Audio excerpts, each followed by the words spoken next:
అంటే ఒక ఫ్రెషర్‌కి డిమాండ్‌తో పాటు వాడు ఎలా వెళ్దాం అనుకోవడం ఇంపార్టెంట్ అండి.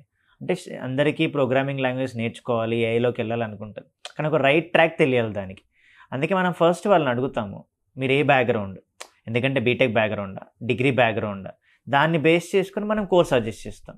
ఎప్పటికైనా పైథాన్, జావా ఇవి 2 మంచి కెరీర్ ఆప్షన్స్ ఇస్తాయి స్టూడెంట్‌కి. ప్రాబ్లమ్ సాల్వింగ్ స్కిల్ నేర్చుకుంటే అప్పుడు ఎటైనా డైవర్సిఫై అవ్వచ్చు. అది ఫుల్ స్టాక్‌లోకి వెళ్ళొచ్చు, డేటా సైన్స్‌లోకి వెళ్ళొచ్చు, ఏఐలోకి వెళ్ళొచ్చు. అందుకే ఫస్ట్ ఒక ప్రోగ్రామింగ్ లాంగ్వేజ్‌లో స్టూడెంట్‌కి కాన్ఫిడెంట్‌గా కోడ్ రాయడం రావాలి. ఎంత చాట్ జీపీటీ ఉన్నా కూడా అవి ప్రాంప్ట్ మనం ఇస్తే ఆన్సర్ ఇస్తుంది. కానీ ఎంతవరకు వాటి మీద డిపెండ్ అవుతాం మనం ఫస్ట్ కోడ్ రాయడం తెలియాలి.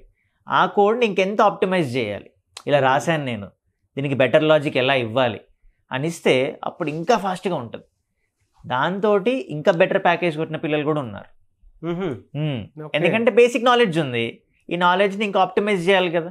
మెంటర్ సపోర్ట్ తీసుకుంటాడు, కానీ ప్రతిసారి మెంటర్ ఉండనక్కర్లేదు కదా, ఆన్లైన్ ఉంది కదా. ఈ మెంటర్ సపోర్ట్తో పాటు ఈ లాజిక్ని ఇంకెంత ఆప్టిమైజ్ చేయాలి,